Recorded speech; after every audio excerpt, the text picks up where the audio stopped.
Hi, folks. Welcome to Crisco's Corner. This photo and the upcoming video are the reason why progressive Democrats and Democrats are freaking out. Let's watch. Please raise your right hand and repeat after me. I, Donald John Trump, do solemnly swear. I, Donald John Trump, do solemnly swear that I will faithfully execute that I will faithfully execute the office of President of the United States the office of President of the United States and will, to the best of my ability, preserve, protect, and defend the Constitution of the United States. The Constitution of the United States. So help me God. So help me God. Congratulations, Mr. President.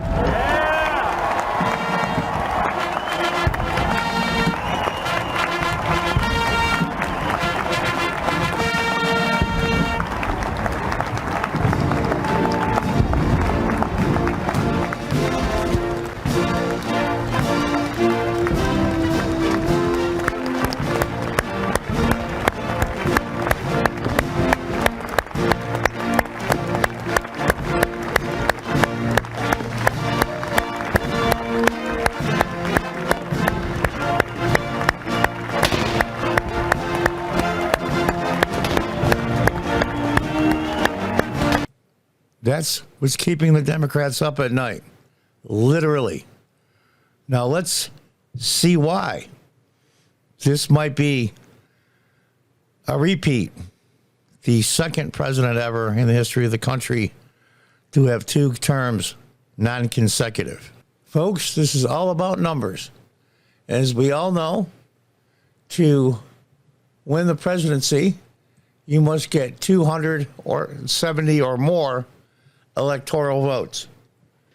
This is the electoral map as it sits currently with the polling.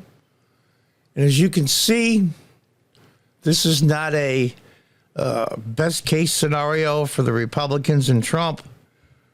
This is the reality of what the Democrats are facing.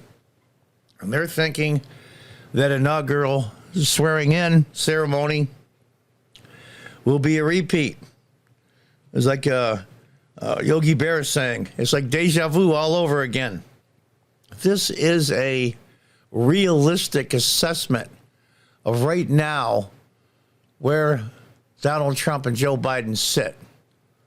Now, I'm not showing the Democrat states because we're just looking at numbers here.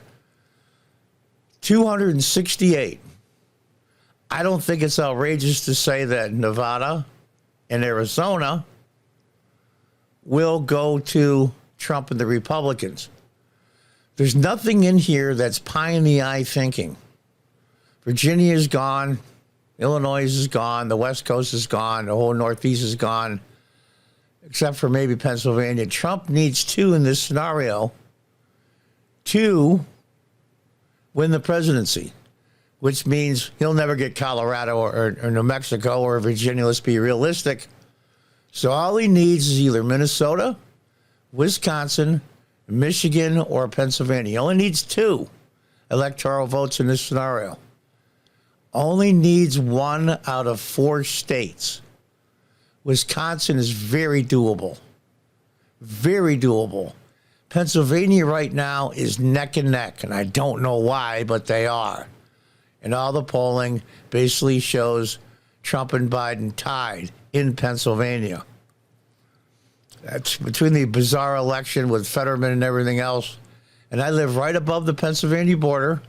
If you look at the state of Pennsylvania there, I live right above where the A is in Pennsylvania, just on the New York State side in Binghamton, New York. So I'm in Pennsylvania quite often. I'm familiar with a lot of its people and how they think. And it's very similar to New York. There's New York City, and then there's the rest of New York. In Pennsylvania, it's eastern Pennsylvania, Philadelphia, and Pittsburgh, and then the rest of Pennsylvania. It's very similar. This is why the Democrats are freaking out. Now, let's look at this scenario. Say Trump can't hold Nevada or Arizona. but he wins Pennsylvania. He hits the magic number of 270. And it's over. Theoretically, you can tie at 269, 269, but that's not going to happen this cycle. If he gets Pennsylvania and loses Nevada and Arizona, and that's not an outrageous, that is not an outrageous claim like best case scenario, or that is very, very doable. Joe Biden and the Democrats are doing everything in their power to shoot themselves in the foot repeatedly. This thing with the Hamas Israeli conflict is the latest, and then all the protests in major universities around the country, especially in New York City, Austin, Texas, and many other places, are just killing the Democrats, just killing them in two different ways.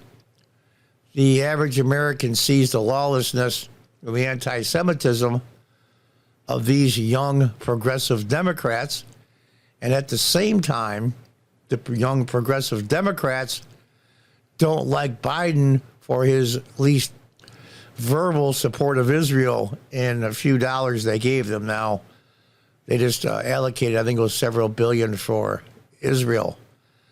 And so the Democrats have put themselves, they paint themselves into a corner. They're in a no-win situation.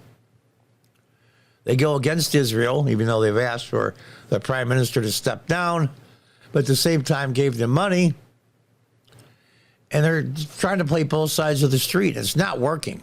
It's just simply not working. I'm 67 years old. I'll be 68 this November. There's always been anti-Semitism. You're going to get that. There's always a small percent of asshats that are anti-Semites. There's always that small percent of asshats that are racist due to color. You know, you're always going to get those people. There's always a small percent. But what's happening is the blatant anti-Semitism now, it's out in the open. It's not this small percent of jerks anymore. It's huge swaths of college-educated young people, and being aided by the faculty and professors and administrations of all of these major colleges. I've never seen anything so blatant in my life. It makes some of the fascist marches and Charlottesville Tiki Torch guys, it makes them look like a joke as far as numbers go. We're talking about millions of college-educated young people. Just come right out and say it outright, their hatred of Israel and the Jewish state and Jews. It's incredible to me. And it's killing the Democrat Party. And it should. Because deep down, for the last, at least as long as I've been alive, if not longer, the Democrats have been the party of division and racism. It's no different than they were just post and pre-Civil War. It's the same soup, just reheated. It's the same thing. It's just a different twist. Segregation now by color and race, and dormitories, and the trans issue. We can go on and on and on and on. The progressive Democrats have pulled the Democrat Party so far left that they're unrecognizable anymore. The conservatives and the Republicans, like myself and some independents, haven't gone right at all. In fact, they've gone a hair left. But the Democrats have gone so far left, they are now alienating millions and millions of American voters. And they are freaking out. And their idea is this: we need to defeat Donald Trump by any means necessary. Some turn to violence, which I think is ridiculous. Some turn to legal lawfare, go against Trump and his people, like they're doing now in all these court cases. And something, I can't go into details, of course, because this website won't allow it, but sometimes just outright not following the law. And we'll leave it at that. They are pulling out all the stops. You think it was bad in 2020? It'll be 10 times as bad this year in 2024.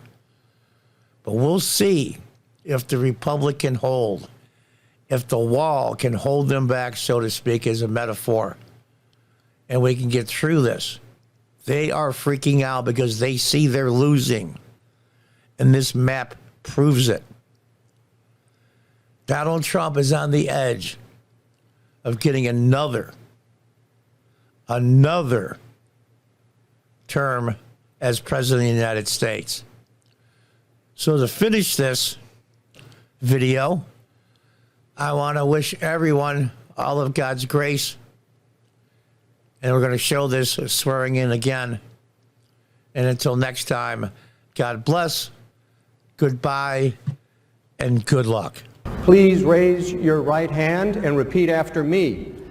I, Donald John Trump, do solemnly swear I, Donald John Trump, do solemnly swear that I will faithfully execute that I will faithfully execute the office of President of the United States the office of President of the United States and will, to the best of my ability,